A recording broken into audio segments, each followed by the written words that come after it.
ጌታችን ኢየሱስ ክርስቶስ ዓርብ ጧት ተከሶ ሲቆም ምስክሮቹ ስንት ናቸው? የከሳሽ ምስክሮች ስንት ይመስላችኋል? በጠቅላላ የኢየሩሳሌም ሕዝብ ነው ምስክሮቹ። እርሱ መከላከያ ምስክር አቅርቧል አላቀረበም? እኔ እንደዚህ ያለው ሰው ነኝ፣ እኔ እንደዚህ ያለው ሰው ነኝ፣ እኔ እንደዚህ ያለው ሰው ነኝ ብሎ ስለ ራሱ ተናግሯል አልተናገረም? ከዛ ንጉሡ ምን ብሎ ነው የፈረደ? መጨረሻ ላይ በዚህ ሰው ላይ ምንም በደል አያችሁ? የዝምታውን ኃይል ራሱ አያችሁት? ዝም ብሎ የሚረታ ክርስቶስ ነው።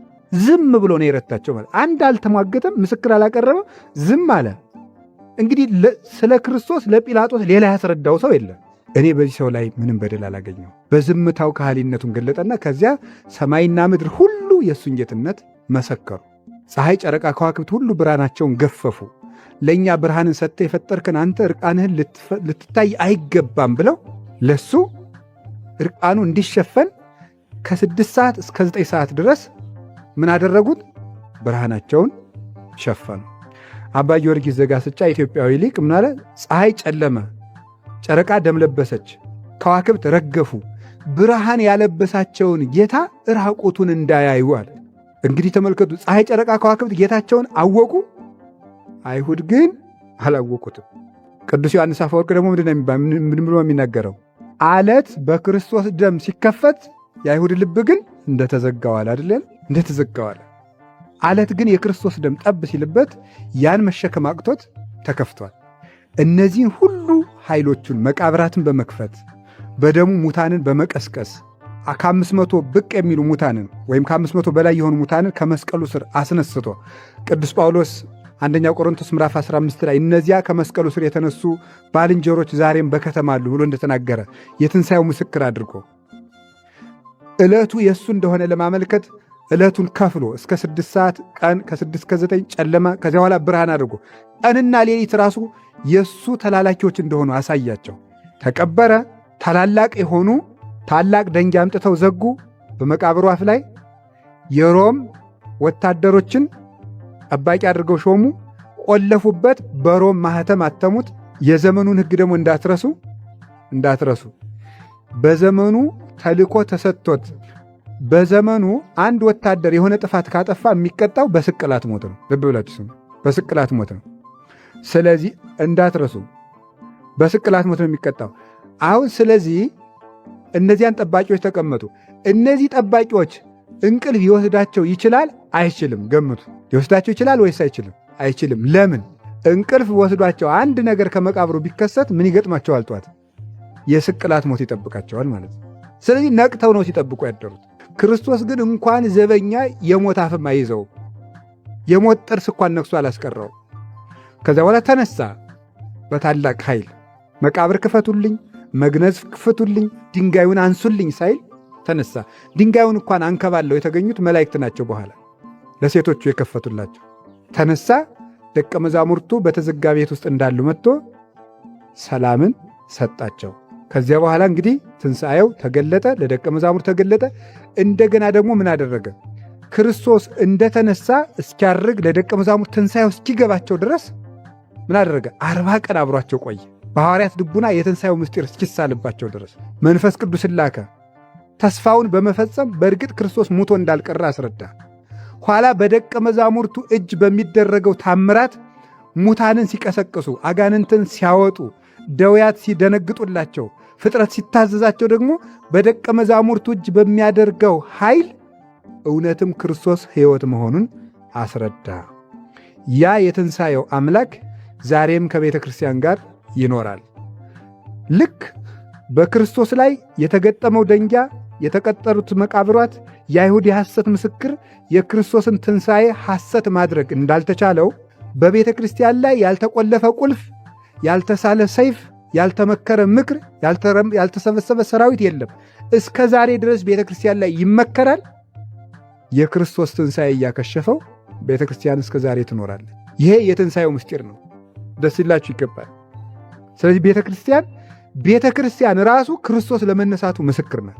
12 ሰዎች ሰብከዋት፣ ጥቂት ሰዎች፣ ለዚያውም በትክክል ንግግር ያልተማሩ በገጠር የነበሩ በኢየሩሳሌም እንኳን እንደው ከከተማ የሚኖሩ ሳይሆን በናዝሬት በገሊላ አሳ እያጠመዱ ቀስ ብለው የሚኖሩ ተራ ገበሬ የነበሩትን ሰዎች መርጦ በማስተማሩ በንግግራቸው ጥበብ በማባበል በነገር ብዛት ማረኩ እኳ እንዳይባል፣ በሀብት ሳቡ እንዳይባል ድሆች የዕለት ስንቅ እንኳን ቋጥራችሁ እንዳትሄዱ ያላቸው፣ በጦር እንዳይባል ዘንግ እንዳትይዙ ያላቸው። በዚህ በመስፋቷ በዘመናት ሁሉ ኔሮን ቄሳር ከውሻ ጋር የሚያታግሉ በተለይ ደግሞ ሰዎችን ከውሻ ጋር አታግለው ውሾች እጃቸውን ሲበሏቸው የሚዝናኑ ክርስቲያኖችን ከውሻ ጋር እንጀራ እየሰጠ በግድ እንዲበሉ እየተደረገ እንጀራውን ሲቆርሱ ደግሞ ውሾች እየነከሷቸው በዚህ የሚዝናኑ እነዚህ ሁሉ አልፈው ቤተክርስቲያን መኖሩ ያስደንቃል። ዲያብሎስ ሙሉ ኃይሉን ቤተክርስቲያን ላይ ተጠቅሞ ሳይጨርስ አቀር። የኢትዮጵያ ቤተክርስቲያን ራሱ ለዚህ ምስክር ነው። ዮዲት ስንት ዓመት ያቃጠለቻል? 40 ዓመት። እንግዲህ ተመልከቱ፣ 40 ዓመት ቀንም ሌትም ተቃጥሎ አሁን ታሪክ ይተርፋል ተብሎ ይታሰባል? አምልኮት ይገኛል ተብሎ ይታሰባል? በፍጹም። ግራኝ ከቱርክ በሚመጡ ትልልቅ መሳሪያዎች እየታገዘ ከ15 ዓመት በላይ ቤተክርስቲያኒቱ በሙሉ በቀንም በሌትም አንድዶ እንዴት ትተርፋለች ብሎ ይታሰባል? አሁንም ድረስ የነገር እሳት በዘመን መሳፍንት ሚስዮናውያን መጥተው ብጥብጥ ሲያደርጉን በአፄ ሱስንዮስ ዘመን መጥተው አልቃ ገብተው ክርስቲያን ደንቀዝ በረሃ ላይ ብቻ 8,000 ክርስቲያን አንድ ቀን ሲታረድ መሳፍንቱን እርስ በርስ እያበጣበጡ ቤተክርስቲያን እንድትሰድር ሲያደርጉ ቅባትና ጸጋ እየተተከለ ቤተክርስቲያን እንድትታወቅ ሲያደርጉ ሃይማኖት እንደ ሞኝነት ሲታይ የኢትዮጵያ ኦርቶዶክስ ተዋሕዶ ቤተክርስቲያን ያለማደግ ምንጭ ናት እስክትባል ድረስ ይህ ሁሉ እየተባለች ምናልባት የቤተ ክርስቲያን ልጆች ልንሞት እንችላለን። ቤተክርስቲያን ግን ትኖራለች። ለምን? የትንሣኤ ቤተክርስቲያን ስለሆነ። የምን ቤተክርስቲያን ናት? የትንሣኤ ቤተክርስቲያን ናት። የሞት ቤተክርስቲያን ብትሆን ኑሮ እስካሁን ነበር የምትጠፋ። እሷ ተመልከቱ ከማይጠፋ ዘር ተወልደዋል ብሎ ስለተናገረ ጌታ ይችን ቤተክርስቲያን መንቀል አይቻልም። የወይን ሐረጓ ክርስቶስ ስለሆነ ስሩ ስለማይነቀል ይችን ቤተክርስቲያን መቁረጥ አይቻልም። ፍሬዋን ማጠውለግም አይቻልም። ፍሬያችሁ ለዘላለም ይኖራል ብሎ ሐዋርያትን ነግሯቸዋል። ዮሐንስ ወንጌል ምዕራፍ 15 ቁጥር 10 ላይ እንድታፈሩ ልካችኋለሁ ያ ፍሬያችሁም ለዘላለም ይኖራል ብሎ ነግሮናል። አሁን እንደዚህ ከሆነ ተነሱ ማለት ምን ማለት ነው? እችን ብቻ ነግሬያችሁ ትምህርቴን ጠቅልላለሁ። አሁን ክርስቶስ ምን አለ ብለናል? ተነሳ በሉ እንጂ ክርስቶስ ምን ብሏል? ተነስቷል። ስለዚህ ምን እናድርግኛስ? አሁን እኛ እንድንነሳ ነው የምነግራችሁ። ደግሞ ዛሬ ተነሱ ያልኩት ዝም ብላ የተነገረች አይደለች። ከዚህ እንሂድ ያላት በሉ እንግዲህ ይህ ነው። እንግዲህ ተነሱና ሐዋርያትን ተነሱ ሲላቸው ምን ብለው ነበር? ተኝተው በሉ ምን አድርገው ነበረ? ከዛ ተነሱና ምን እንበላላቸው? ወዴት ነው የሚወስዳቸው? ወደ መስቀል በሉ። አዎ ወደዚያ እንሂድ አላቸው። ምን ብለው ስለነበር ነው? ተኝተው። አሁን እኛ ቤት ሁሉ ተኝቷል። እግዚአብሔር የተመሰገነ። ሁሉ ነው የተኛ። ምንም አይገባው። እንዴት ብለን እንደተኛን እንዴት አድርጌ ላስረዳችሁ እንደምችል አላውቅም። መተኛት ኃጢአት ነው። መተኛት ስንፍና ነው። መተኛት ድንቁርና ነው፣ አለማወቅ። አሁን እግዚአብሔር የተመሰገነ ይሁን እኛም ተኝተናል። ወደ ላይ እንኳን ከፍ ማለት ጥሩ አይደለም። ሁሉ በየደረጃው ሰክሮ ነው ያለ። አሁን እረፍት ውስጥ ነው። የቤተ ክርስቲያን ጉዳይ የሚገደው ከቶ ማንም የለም።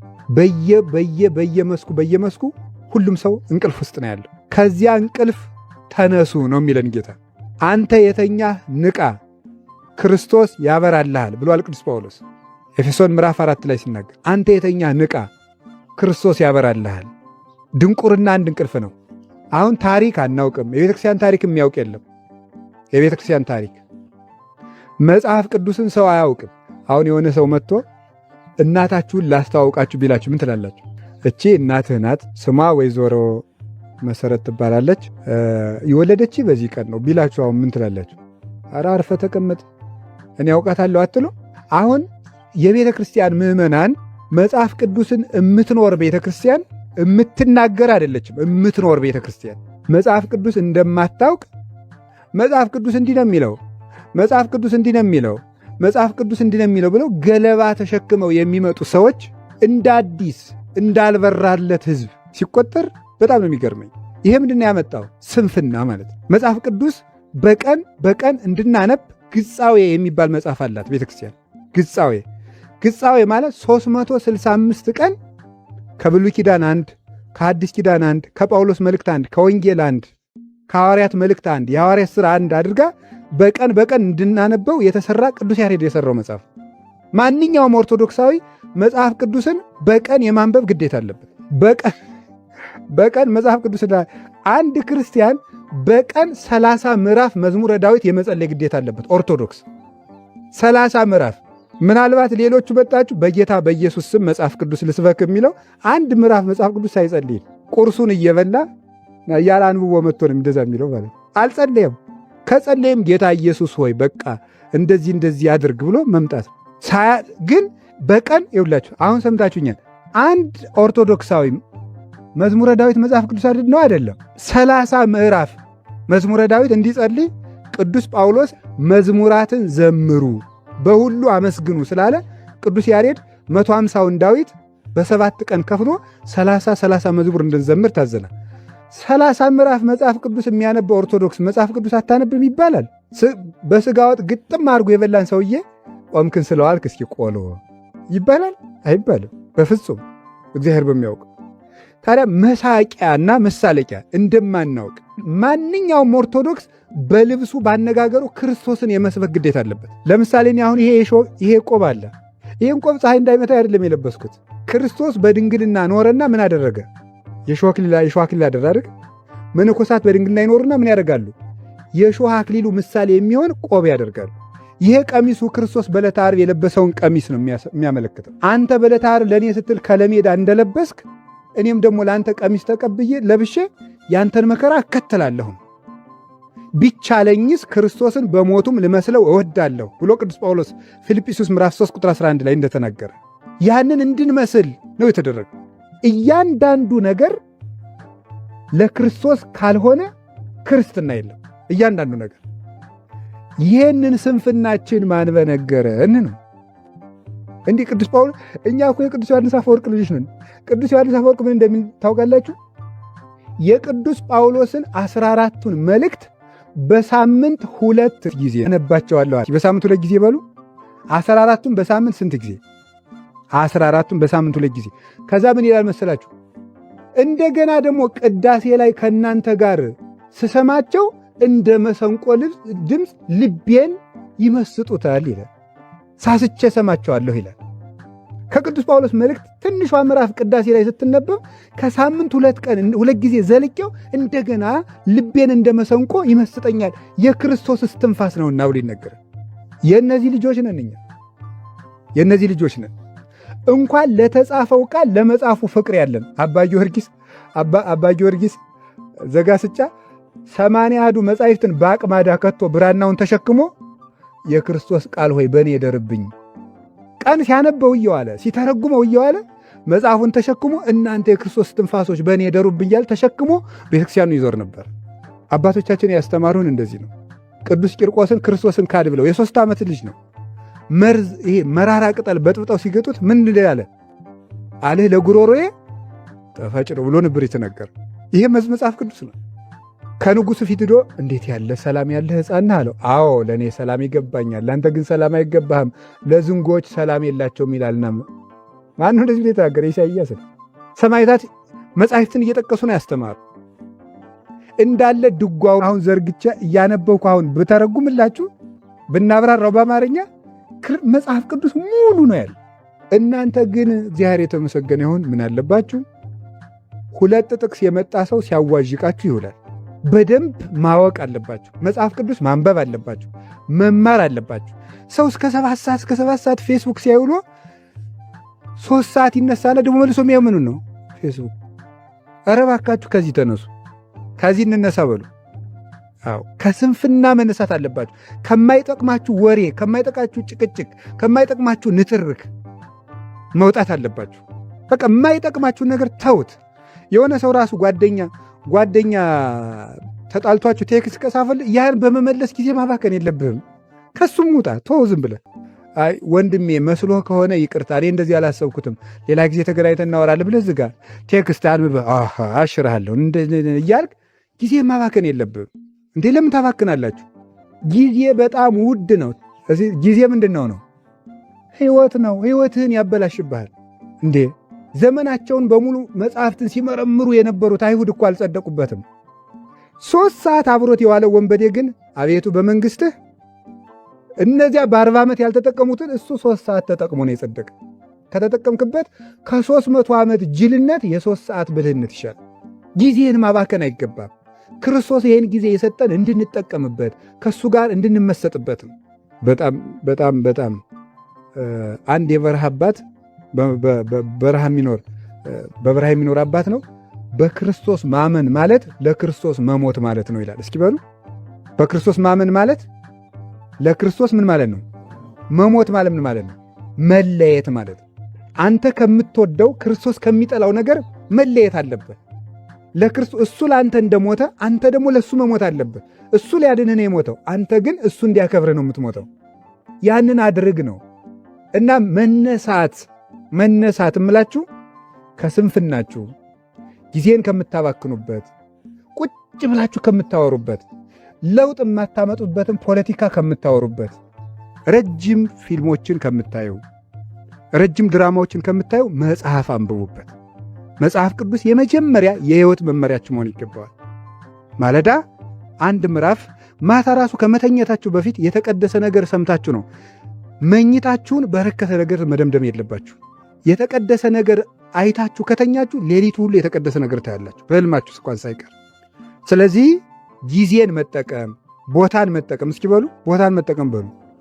አሁን ለእናንተ ያ ትልቅ ዕድል ነው፣ እግዚአብሔር በሚያውቀው ማለት ነው። በጣም ትልቅ ዕድል ነው። ብዙ ታነባላችሁ፣ ረጅም ጊዜ መጸለይ ትችላላችሁ።